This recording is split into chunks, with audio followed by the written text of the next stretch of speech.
Hello, my name is Bill Kohler and this is October 14th, 2017. This video is an instructional video about ladder drills with a focus on ladder drills for boxing training.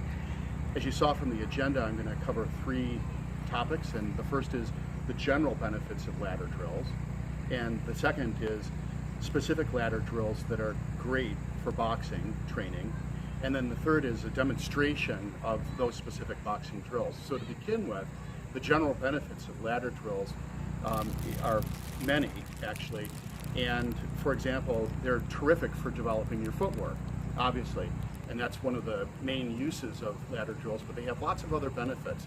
They also generally strengthen your legs. They can be used to build your core to the extent that you're exercising your core as you go through these drills.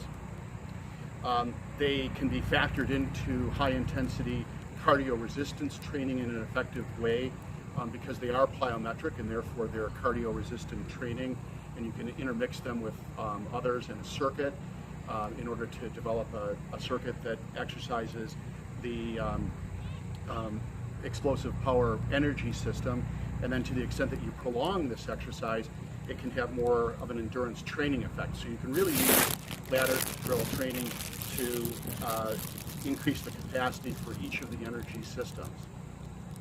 In addition, you can do ladder drills with resistance bands or with weights, and then that adds to the strength that you're developing. But most importantly, I think, from an athletic training perspective, the ladder drills can be used with a great deal of specificity for the sport that you're training, that you're coaching for, or for that you're training for. And with that, I'm going to talk specifically about ladder drills for boxing training.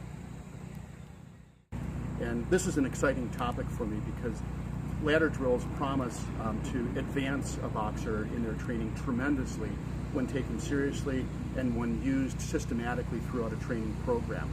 And I would add to that their best use is probably in the period just prior to a competition, because that's when you're trying to focus on specificity with respect to the exercise training that you're undergoing. And so my recommendation is that it be feathered in terms of periodization in the weeks prior to a competition when we're focusing on all of those specific aspects of your sport. Now, in boxing, boxing is not all about punch power, but that's part of it. It's certainly all about agility, and ladder drills are wonderful for agility training.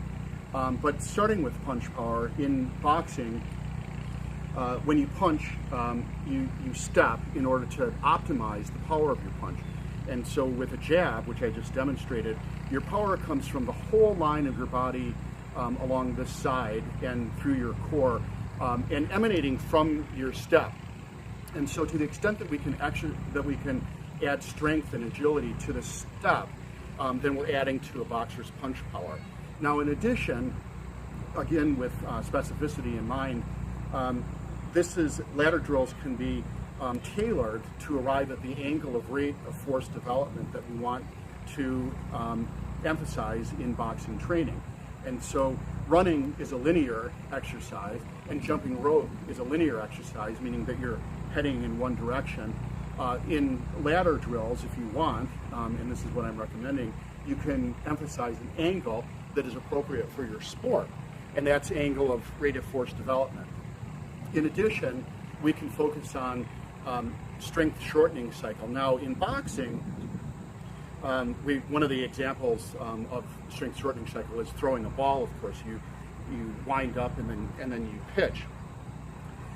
In boxing, generally speaking, you don't demonstrate your next move by winding up, because then you're giving away your secret strategy, and keeping your next move out of sight, so to speak, is one of the strategies in boxing. So we don't employ a lot of strength and shortening cycle maneuvers, but in footwork you can do that rather secretly because your foot is low, your rear foot is out of view, and you can step down and then you can power forward like that. So you can actually, and hopping like this is a basic form of movement in boxing, and you can develop your strength and shortening cycle in this way and get a lot of extra power that way. Now, in addition, with specificity in mind, the you can, while you're going through these drills, emphasize your stance posture, which in boxing is like this, but bent over, okay?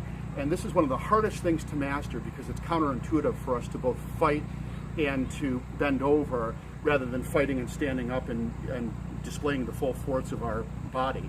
And so when we bend over, we diminish our impact area, and we also develop a center of gravity that we need to position around. And in the course of ladder drills, we can exercise our stance posture by bending over and then working through these drills like this. So working through those drills like that instead of upright and like this. Now finally, what I want to mention about the specific application of boxing drills to, or ladder drills to boxing is that they're very good for dynamic stretching before your activity, whether that be a practice session or whether that be a match. And so we want to emphasize dynamic stretching before those things because they add power, they get our muscular skeletal system warmed up and ready to go, and ladder exercises are really perfect for that.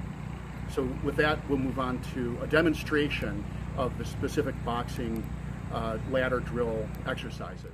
Specific ladder drills that we've chosen to highlight for purposes of boxing training are the Icky Shuffle, but with a directional slant that you'll see, the side straddle hop, which is also called the hopscotch, the karaoke, which a lot of people are familiar with, particularly in the running community and otherwise. And then I'll say a few words about the step to jab. But again, the reason that these ladder drills are really good for boxing is because of their specificity in terms of movements to the movements that are made in boxing. Now with that in mind, I want to mention one thing, which is that certain ladder drills, there are many of them, and there are many others that are beneficial for boxing, but many of them would actually, I think, be counterproductive for boxing training. And those in particular would be the ones where your rear foot in the course of the ladder drill is moved in front of the front foot. And that's because in boxing, you never do that. You always keep your rear foot as the rear foot in the back, and you always keep your front foot in the front. And so we want to avoid, if you're training for boxing, ladder drills that give you any exposure to moving the rear foot in front of the front foot. And that would be not necessarily a disaster, but it would be a disaster if you carried that into the ring and then ended up tripping over yourself. So again, now we're going to go through a demonstration of the Icky Shuffle with a diagonal slant, the side straddle hop, also called the hopscotch, the karaoke, and then step to jab. So let's get going.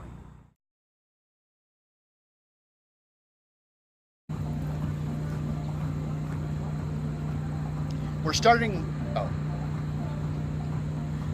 this is Patty, who we're going to train in these various ladder drills this morning. And we're going to start with the Icky Shuffle. And first I'll demonstrate that. And just to step back like this, this is a modified Icky Shuffle, modified for boxing. And the way this works is that we step into the first box, pretend that this is the first box, and from an angle though, so we move at a diagonal like this, and notice the movement that I'm making with my foot, very much like the step that you take in boxing. So we move into the first box and then move out, but I'm going to skip a square, and then I'm going to turn and think about core work and twisting as I turn, and I'm going to step into this box, and then with the left foot step this way and then out like that, and then I'm going to skip another box and move this way. And so that's basically it. Let me show that, and then we'll teach it to Patty. So here we go.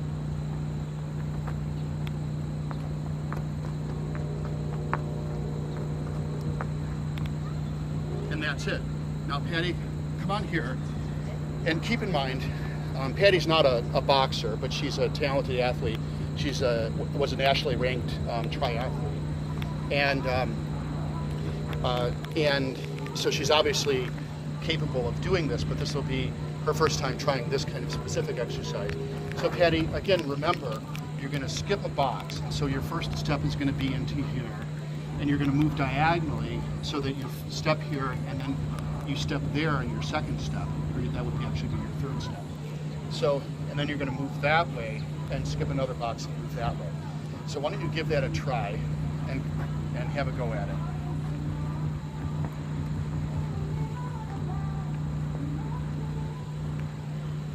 Good. Perfect.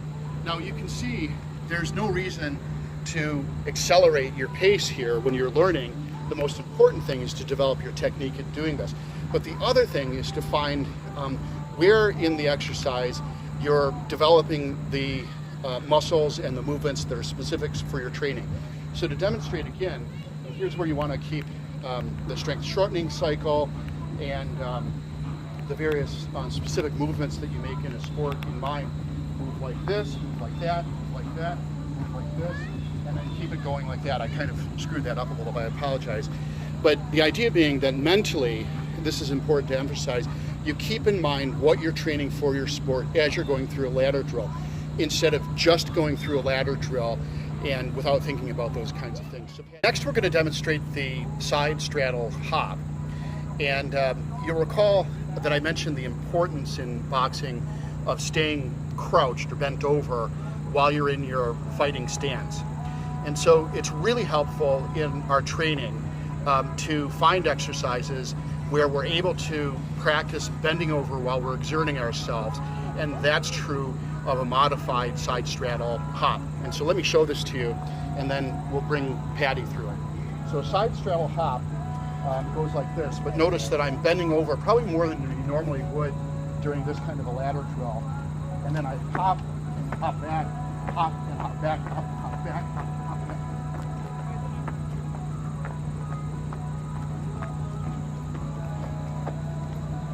And you'll see that what I accomplished there was bending over the whole time in order to develop my core muscles while I'm exerting myself and to establish my understanding of my own center of gravity as I move through that ladder drill. So Patty, come here, and we're going to bring you through this, and I want you to remember to stay bending over, because we want to always do that while we're in our fighting stance, and make sure your feet are even. And then you're going to hop out and then in, and then out and then in, and try not to unbend too much. Here we go.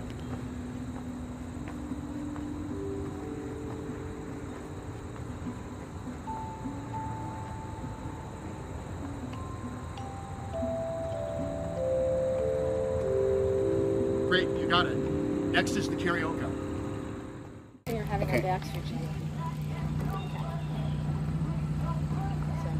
Oh, you're going to put me on the other side now? Yeah, right. Okay.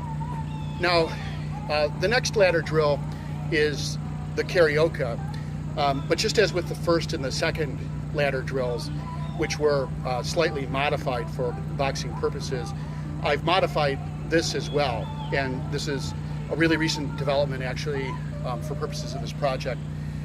So this will not look like the typical karaoke drill, which is like this, because as I mentioned earlier, in boxing training, I wouldn't recommend that anybody ever try to develop an exercise in which the rear foot goes in front of the back foot or the front foot.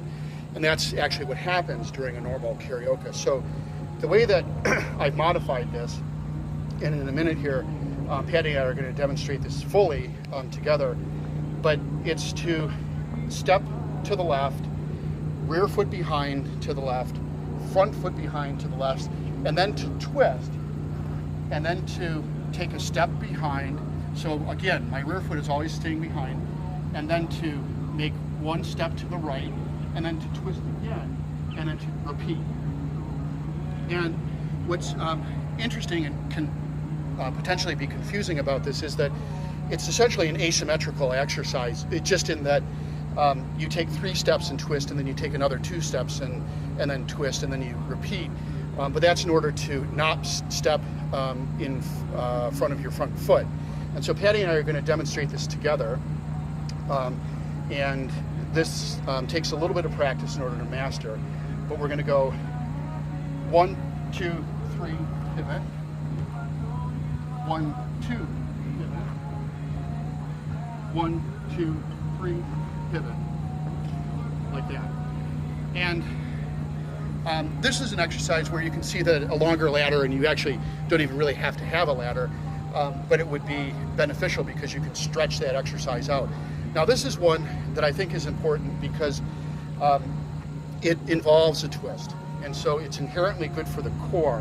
1, 2, 3, twist. And it's also prompting the boxer to pivot on their foot, which is a constant, repetitive movement in boxing when you're pivoting, pivoting. And you do that as a strategic advantage in order to stay to the side of your opponent, so that the more you're practicing this exercise in a format. Now, next is the jab and step, which is really very specific to boxing. And it's one that I don't overemphasize as a boxing training technique, even though it mirrors the jabbing motion in boxing. And the reason for that is because it's a difficult one to use for purposes of developing much strength or endurance. And you'll see in a minute why that's the case. But it is one that's really good for developing technique. And it involves, essentially, in a clockwise move around the ladder, a step and a jab, a step and a jab, a step and a jab, a step and a jab, a step and a jab, like that.